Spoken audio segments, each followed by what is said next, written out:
What's going on, ladies and gentlemen? Thank you so much for tuning in. It's me, Mikey Pipes.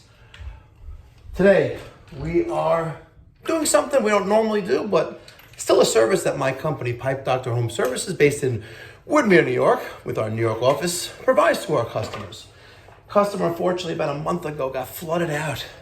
We had a torrential downpour of rain. Torrential, like this. They were balls deep in flood water.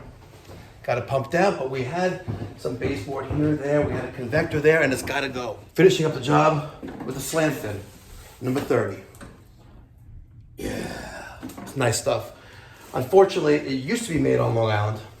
Slant fin went out of business, and it's a shame, but watch this video step by step. We're gonna show you how we connect these two 3/4 inch pipes right here to install 9 feet of baseboard there with an outside corner, an inside corner, a 5 and a 5 footer with a right end cap and a left end cap. Then I'm going to show you step by step what we do on the boiler to get all the air out and make sure we can restore circulation and that thermostat to work. You ready, Peter? Ready. Guys, if you're ready, smash that thumbs up button. Do it now. All right, step one. We're going to open up these boxes. Now, back in the days, you know, they all were easy to open, right? We do a little tab there or a tab here. You know, this is the 4-footer. This one's got a tab there. This one has a tab, and so does that one. But this 4-footer doesn't. It's annoying. So we're gonna rip those open and then carefully take off the front panel, put that off to the side, you know, with the nice clean side, you know, either resting on carpet or drop cloth, or the rough side facing upwards with the element also being protected because the element is very, very flimsy. All right, here's our first piece. Now, I do believe that they're going to put tile back on the floor. I don't think they're going to do carpeting again, so we're going to elevate the base of this by a 1/2 inch. Since this room is under renovation, I just took some sheetrock, put one there. Let's bring this close to the wall as possible. We're going to see that we're way off here. So let's move this over a little bit because we want to fit the end cap on right there. I'm actually even thinking about possibly cutting this trim out of the way. Let's see, end cap. I like the end cap better, but I also like the look where this is smack up against the wall. So, you know what? Let's grab the oscillating tool, and we're going to put it smack up against the wall. All right, we're good level. We cut out some of the base molding here. Now, of course, my wall is not level, parallel with our baseboard, unfortunately. We have a nice little gap right there. It is what it is at that point. I think they're putting a couch here, but still, I like to have the nice clean look with the baseboard almost against the finished wall. We got our torpedo level on there. We're basically level. We're favoring this side a little bit. So raise that up. It'll be just about perfect, but we're gonna put a screw in there first and then go off to I got one screw in there on my far right side. When I get my next screw in, looks like there's one right there. I'm gonna lift it up just a tad. I want that bubble to be almost perfect. And there you have it.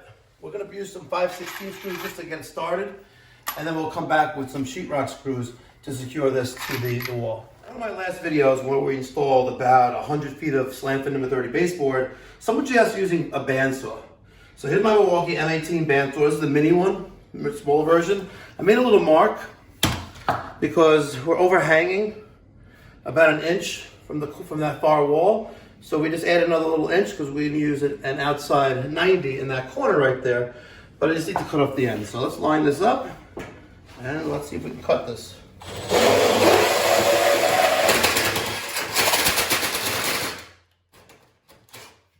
I gotta admit, it's not working as planned, but let's see.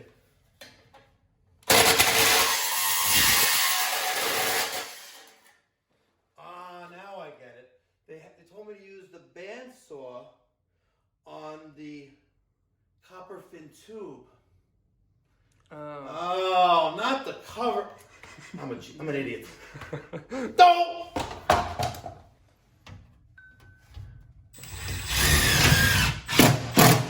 Perfect. All right, so we have the 5 foot, the 4 foot, the 5 foot, and this 5 foot becomes a problem. Our wall, right, there it is there, is so far off level, that's how much of a gap it would be there, which is about, I'd say, 1.5 inches. So I just spoke to the homeowner. They're not going to have any furniture here, any pots, end tables, or nothing. So it's not like it's something, you know, you can put something here that will hide it. Unlike that corner, which you could just see, maybe you have like 3/4 of an inch right there. Nothing terrible, but they're putting a couch there. So you're not going to see that. So I called the homeowner. I said, listen, I would end it smack in the middle of the window. And then I realized I could actually give them another 2 feet and end it right there with that, the window, right of the window, and put a little mark there. We'll cut that, and not a big deal. You agree? I agree. So do they. Let's get it done. All right, not bad for a pair of aviator snips. Nice clean cut right there. Okay. Not too concerned that we cut out, I would say, about 3 feet of baseboard. Every foot, as you know, at 180 degrees gives you 610 BTUs of heat output. So we're only cutting back, I would say, there's about maybe, because, yeah, the ends, piggybacking it back. Maybe we're losing 1,200 BTUs here. And if we do the math, we have like maybe 14 by 18 here with 5, 10, 4 is 14, 16 feet. So 16 times 610 is a little under 10,000 BTUs, 9,760, right? We did 610 times 16. That gives us 9,760.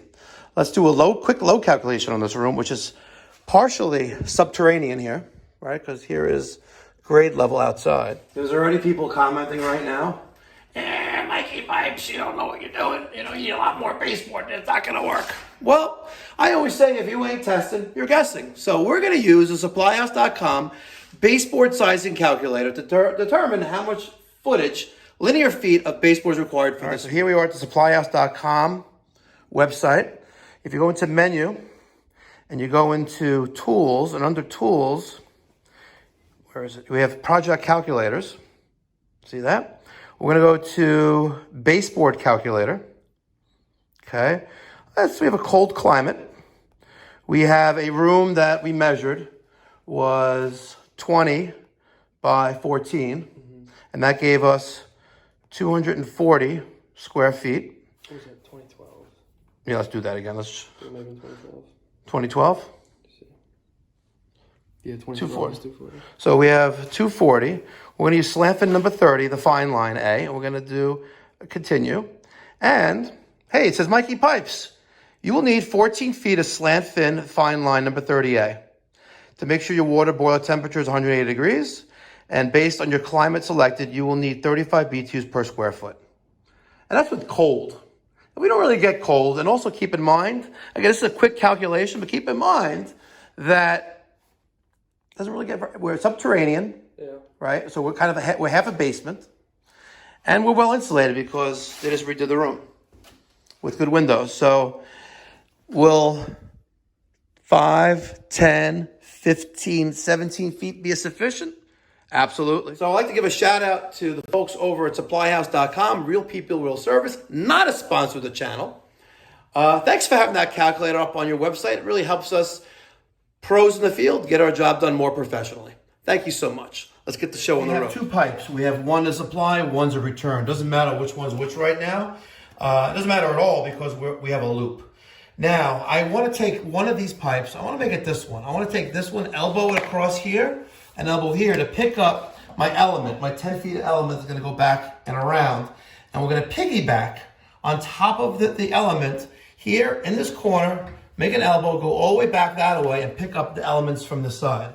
Now, I want to solder. I really don't want to press anything here, right? I would like to solder, but, you know, I don't know what's, you know, I don't want to burn anything inside that wall. So let's see how much play we have on this. It looks like we have play. So I'm going to cut right around here. And that'll give you enough play to put a 90 here, sweat that on, come here and go that way. And very close there, so I'm just gonna use my Milwaukee M18 oscillating tool. Make a nice little clean cut right there.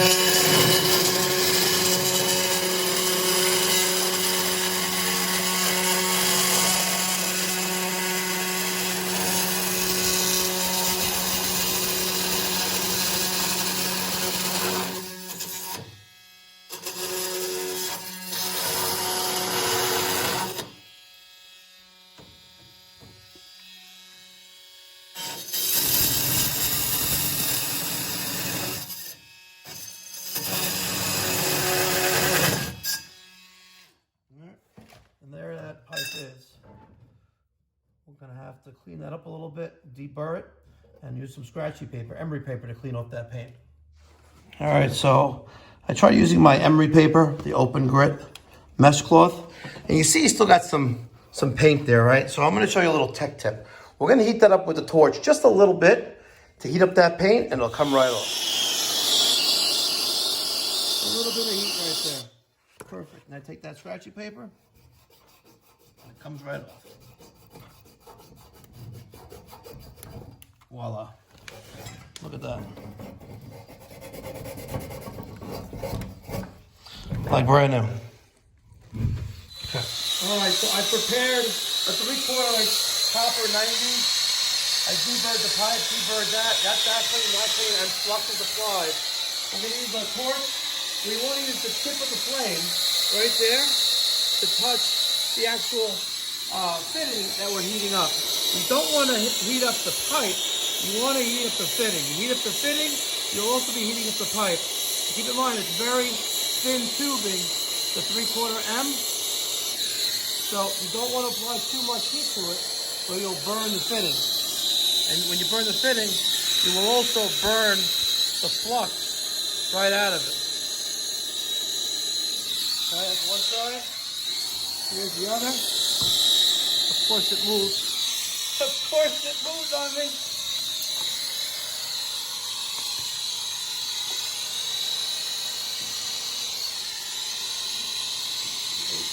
Oh, you're too high. Oh. Hold that right there.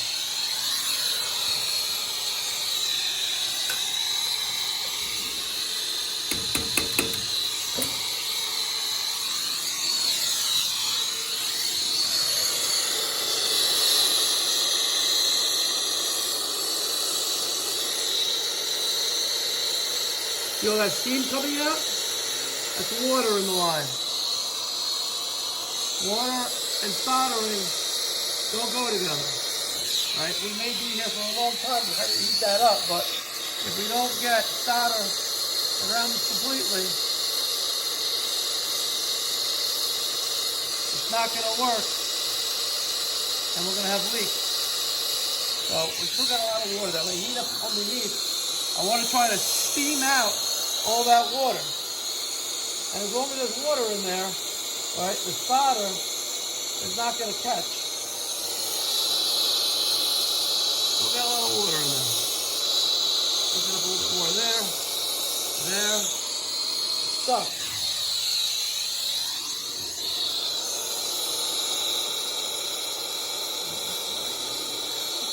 Maybe now.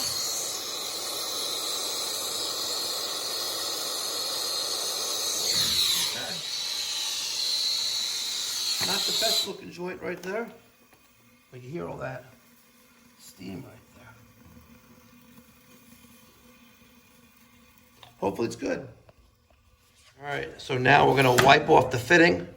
Does two things, accomplishes two things. Number one, we remove all the flux from the pipe, tubing and the fittings.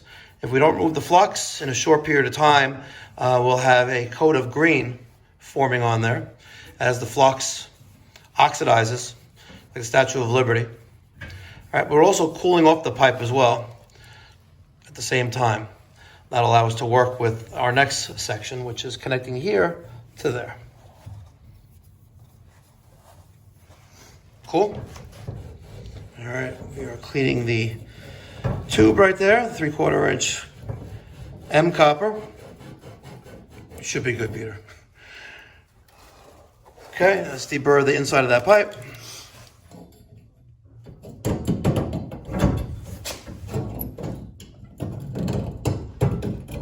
You're a lefty? Oh.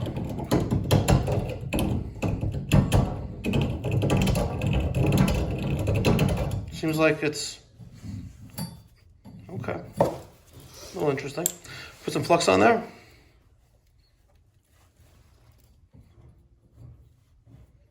Sounded a little weird when you did that, though. Here, hold this for a second. What, deburred it? Yeah. You went that way. There you go. Wrong way. Okay. We have some flux on there. There's our other 3/4 inch 90. And the objective is this has got to go in there. And that may be in for a little bit of a surprise. She don't look like she's going to cooperate. We don't have a 90-degree turn there. It's kicked out a little bit. So let's see if we make some adjustments to this. And this fitting is just very difficult to do.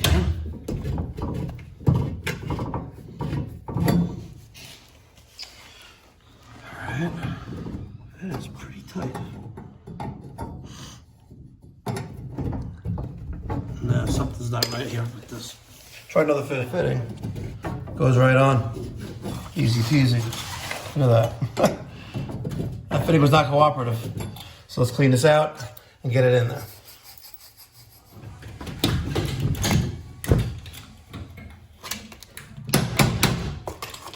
Here that is. Now,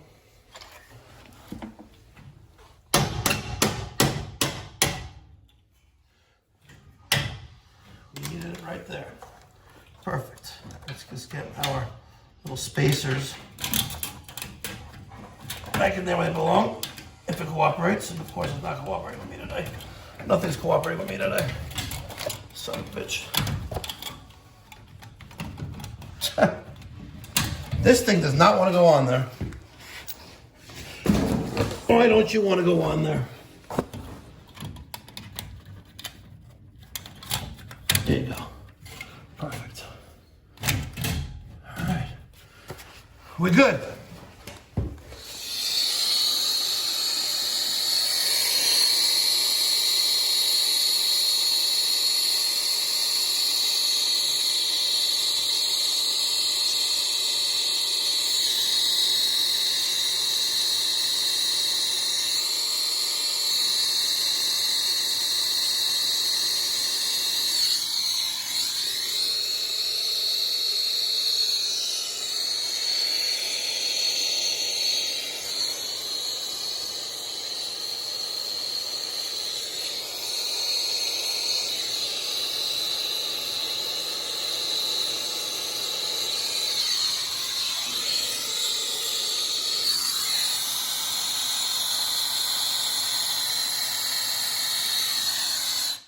It's okay to be generous with the solder, right?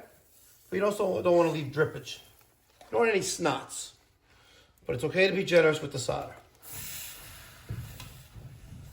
Now, some of you may be questioning, why did you put the flux on there? Well, I was taught years ago to do it that way. And that's the way I continue to do it now. And as long as you wipe it off with the wet rag afterwards, it comes out looking like that, shiny and brand new. And it'll stay that way for quite some time. Next piece, we have this 4-foot piece that realistically looks like it will fit in there perfectly. Because that's going to slip into the female side that they swedged at the factory. And we're going to, on this end, we're going to put in two 3/4 inch street 90s. And we'll piggyback right on top of the baseboard element back and around to the other end.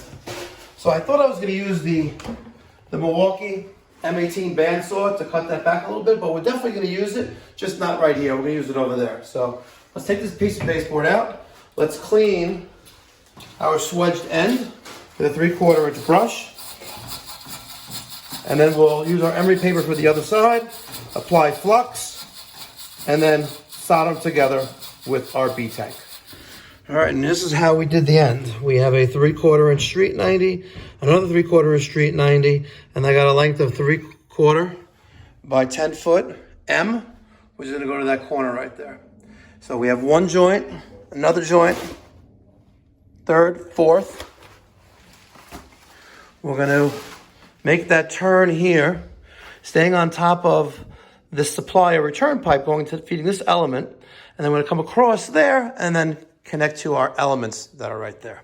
So all in all, I think it's gonna look really, really nice. I don't like using the PEX. I like using the copper, and I like resting it on top.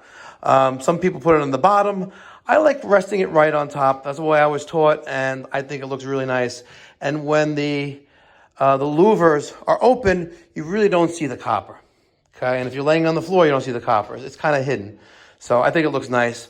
Let me get your thoughts and feedback down in the criticism section down below. Now, I know some of you armchair warriors who've never done this before but will criticize me for not filling this in. I'm going to fill this in. I got a piece of element here. We're going to put that right there, and I'm going to use my bandsaw, and we're going to cut it off right there. I just cut right there. It's a neat little trick, by the way, guys. Neat little trick. Okay. Now that that's cut, I'm just going to spin off the elements that I don't need. And of course, they never spin off easily, right? Which is why I always cut them off. But this is what we're going to do right now. There's 2, 4. I think that should be good. If I had a channel lock, I would rip this off right now. Easy peasy.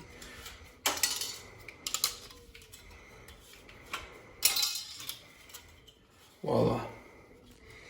Okay. A nice clean end, the swedged end, and that's going to go in right in there. And we're going to piggyback to that corner right there. You ready? Ready. All right, so we're tying in our last, I didn't take it, isn't that it? Our last fitting, and then we're gonna solder in here, there, and those two 90s.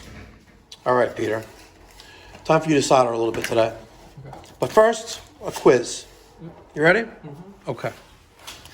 At this corner, please identify what fittings we're using. You got a regular 90 and a street 90. Perfect. Okay. Do you think it is easier to solder that connection this way or that way? And why? So we could do it this way because we have a regular 90 to street 90, right? Like there. Or we have it like there. So it's the way we have it because the solder would run down. Correct. I knew you were going to say that, right? Yes. Soldering it the way it is, like that, right, is easy. However, right, when you're soldering like this and the fitting is upside down, you want like a bead of solder in there, right? Here, you want a bead of solder there, and gravity will help push it in, right? Mm-hmm. But no, gravity does not help push it. It makes your job a little bit easier, right? But regardless if it's this way or that way, it's still the same because you're heating the fitting, right? And the solder will be attracted to the fitting. The heat will pull up. If it was like that, the heat will pull up the solder if I was to add it right like that. Make sense? The heat will pull the solder up. So here, we're not heating this street fitting, we're heating this 90, right? Connor, leave me alone. Come on, it's during the day. You should know better. But this would be easier. Correct. So when at all possible, right? If you notice, I didn't explain any of that in that corner over there. But when at all possible, if you have you have a way of having it that way, let gravity help with you, do it that way. All right? Okay. Now I want you to take that torch, the B tank, the turbo torch, and I want you to heat up those 3 and that as well.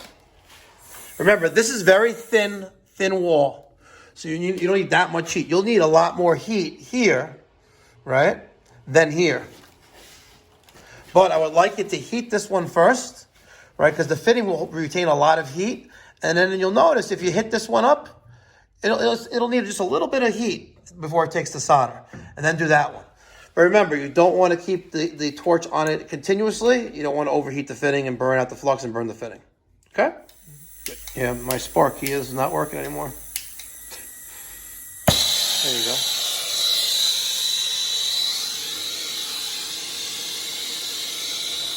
And another quick little advice.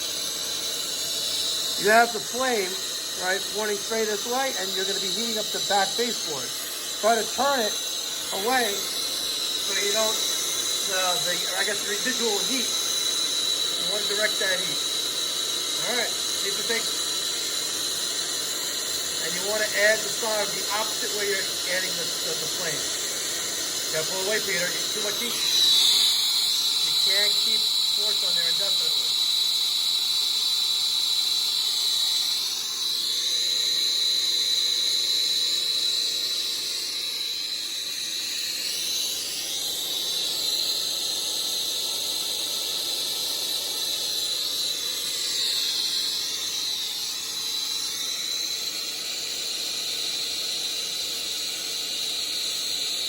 This is one of those things, ladies and gentlemen, where you just need practice. Practice makes perfect. You're going to see that the fitting is still taking the solder because that's how much extra heat was on there. Hard to tell, Peter, because you had too much heat on there. All right, next side.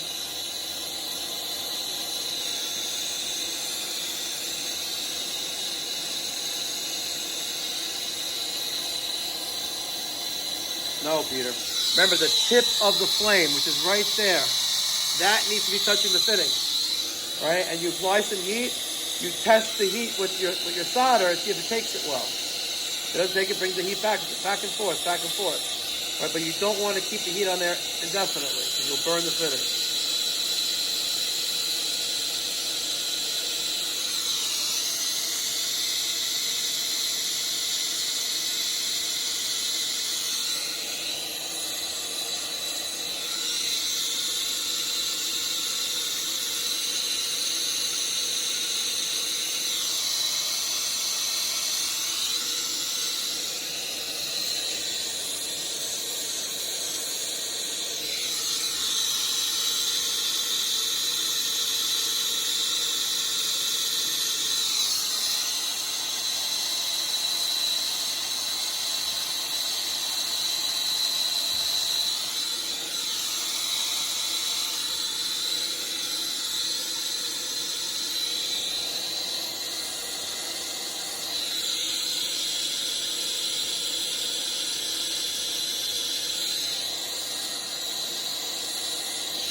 Come on, I got to capture the facial expression. How do you think how you did? We will see. But how you did? I don't know. I don't know either. We'll find out though, right? Like I was saying, this is something that you can't learn by a textbook, or you have to learn by doing. Practice makes perfect. That's true. The number one thing is you want to apply as little heat as possible in a shorter period of time, right? Mm-hmm. This clip you had about 4 minutes of soldering there for three actual joints. 2 fittings, but 3 joints. And press, that would take 30 seconds.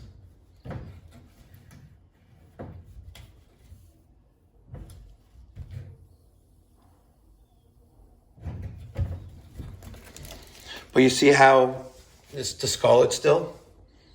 Yeah. That's because you had too much heat. And we can clean that up, but if you look at the other fittings that we did over there, they're pretty clean because you're applying too much heat. You have to be very mindful of that, because if you apply too much heat, right, you'll burn up all the flux, the fitting will be burnt, and we can hit this many times over and over and over again, after leak after leak after leak, and it won't go away. You have to retake the fittings out and throw them out and redo them. Capiche? Yep, sure do. You got to use a lot less heat than you did before. A lot less heat. You have 2 very thin wall pieces of copper tubing that needs as little heat as possible. Right? And the easiest way of doing that is, right, when you have the tip of the flame, right there, for example, right, you slowly, and I would do this a lot smaller, right, because you want to be able to get in the back like that. And if you have a big giant piece like this, right, how are you getting that in there, right? So it's best to have a little piece. It also helps you guide you, right, because this amount right there is about all you need for each joint right there. And when you're hitting it up, like my flame is here, and I'm applying my solder opposite of it, right? Because obviously, if they're hitting the flame, it's going to melt, right? But if my tip of my solder is opposite where I'm heating it, right, and when I see this disappear, right, I know that I have enough solder there, versus having a nice, like I don't know, inches worth of solder. Make sense? Mm-hmm. Hope I'm explaining it right, but all right. So I want you to heat up the swedge side of the tubing, all right? And it should only be here for a couple seconds. And as you're doing that, you're going to take that tip of the solder and get it in there and wait for it to start flowing. When it starts flowing, pull the flame away, right? And when it starts flowing, you pull the flame away. And when it no longer takes any more, you bring the flame back for a little bit. A little bit, we're talking about seconds here. Okay? Try again.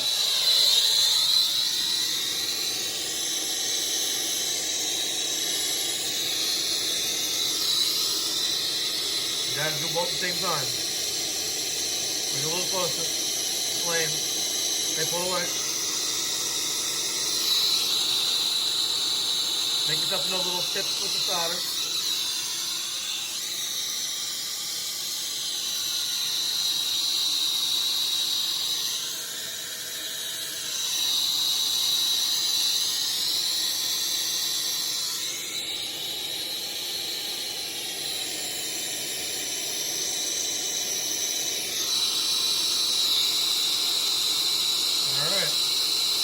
All right.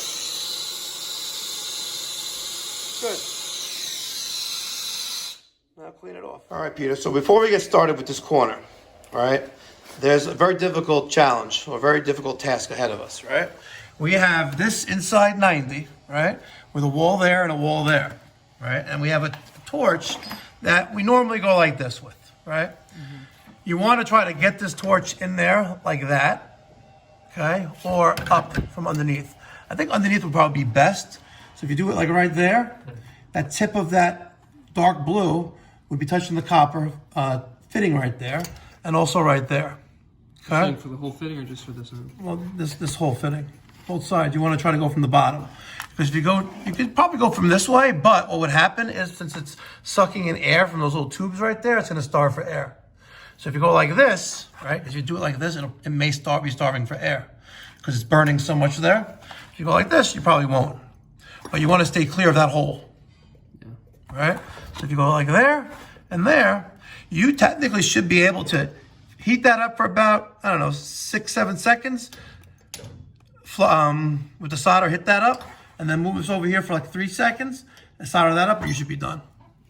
All right, see what happens? Now, since we do as little soldering as possible at Pipe Doctor, given the opportunity to use a torch and, solder, we got to try to give the younger generation a chance to learn and do it.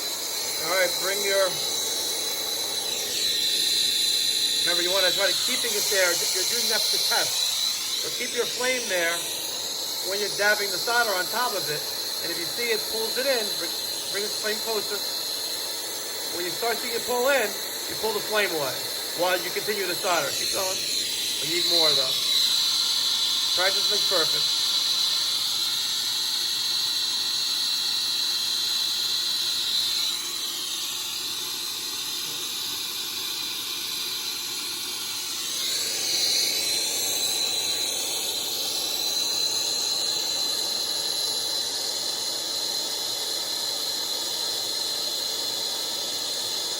Here, watch. I got it. Don't worry. Hit it.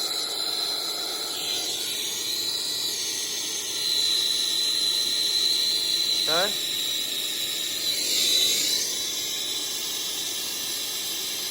Get the other side. Keep it still hot. Look at that. Oh, that's some heat there. How much heat was there? Pulled off? All right. Boom. Hit it.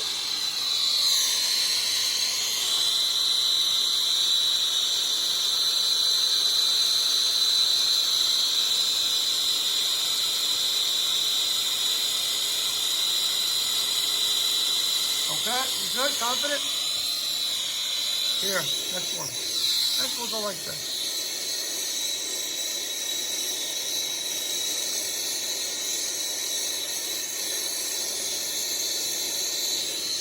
Oh.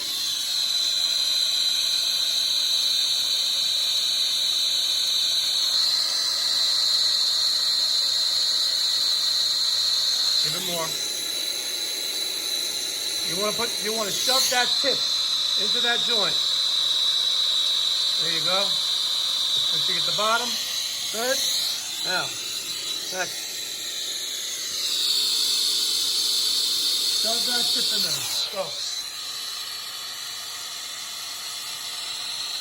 Make another tip. So now you're just running endlessly. You gotta move quicker before it cools off.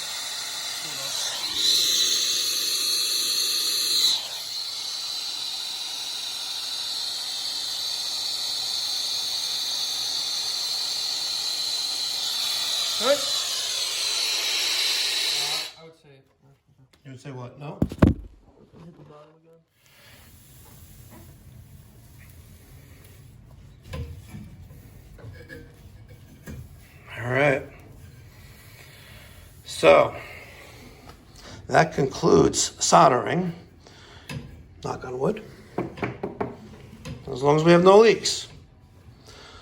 So, Peter, do you want to wager on leaks? I'd rather not. You'd rather not? $1. I don't even have $1. Okay. I think if there's any leaks, it's going to be that one, my first one right there. I don't think that one will. I hope not. That's hard. That'd be hard to fix. Because it's kind of like inside the wall. All right. It is that time now, Peter. Time to add water. All right, so here is the Lochinvar fire tube combi. This is the NKC 199N. We installed this about, I don't know, maybe about 3 years ago. Yeah, 2 years ago. A little upset that Jose had wired this zone relay panel and then we left without actually putting the cover on. Jose. I guess it's my fault since I was supervising. Nonetheless, we have zone 1 which is our main floor. And we have zone 2, which is our basement. This is isolated and closed. This is our purge station. This is a valve that will isolate the basement. So if we add water, hopefully we have no leaks. Peter, you ready? Okay, here goes nothing.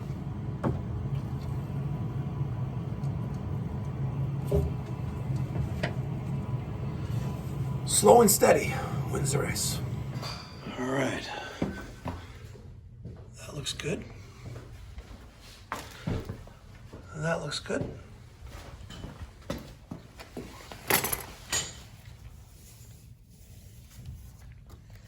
Looks good. Looks good.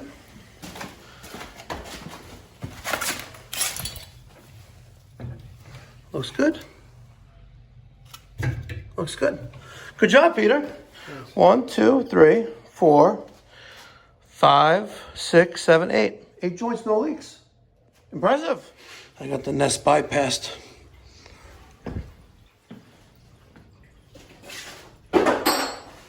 All right, we'll let these bad boys heat up. We'll put the covers on. All right, so we're all cleaned up. Got my left end cap there, the coupling, the outside 90, the inside 90. I'm really pleased the way that came out. It came out really, really nice. And once the room is done, I think that's really going to shine. What's not going to shine is this. I'm not happy the way this came out. I'm not. It works. It's functional. Is it aesthetically pleasing? I guess it probably, in hindsight, is 2020. It probably would have been best for me to end it where I originally planned, which is the middle of the window. But I said, you know what? Why not? I have another 20 inches there. Why not extend it? But it kind of throws off the whole balance of everything. But I think once the room is furnished and cleaned up, I don't think it's going to make much difference. But I'm sure the armchair plumbers that do this for a living, right, in their parents' basement, I'm sure they'll critique that and give me some great, amazing feedback down in the criticism section down below. All right, we have the thermostat back on the wall. The zone is running. I tested my return, which was here, and that was good. And, of course, leaving was hot. So this is the lower level basement, main floor. They both were good. All zones are satisfied right now. And we have good pressure there as well. Good old lock and var. Good stuff right there. All right, ladies and gentlemen, I hope you enjoyed this video. I hope you learned something out of it. It was nice to see Peter do so much better on the second fitting and joints. Watching the first 5 minutes was heartbreaking. I'd rather watch teeth being pulled out of walruses instead of watching that. But the only way to learn how to solder with a torch, like old school plumbing, none of this pro press stuff, is to actually do it with practice. And as long as all safety precautions are taken, listen, okay, it took an extra few minutes, big deal. But the second joint with a little more guidance, he was that much better at it. Anyway, guys, my name is Mike Dyke. I'm a licensed master plumber in some jurisdictions of the state of New York, the entire state of South Carolina, Florida, and we're based out of Woodmere and in Charleston, South Carolina. So if you're in the New York area or near Charleston, reach out to me, Mike at mikeypipes.com. Thank you so much for watching. Until next time, be well, God bless, stay safe, and go hug your kids.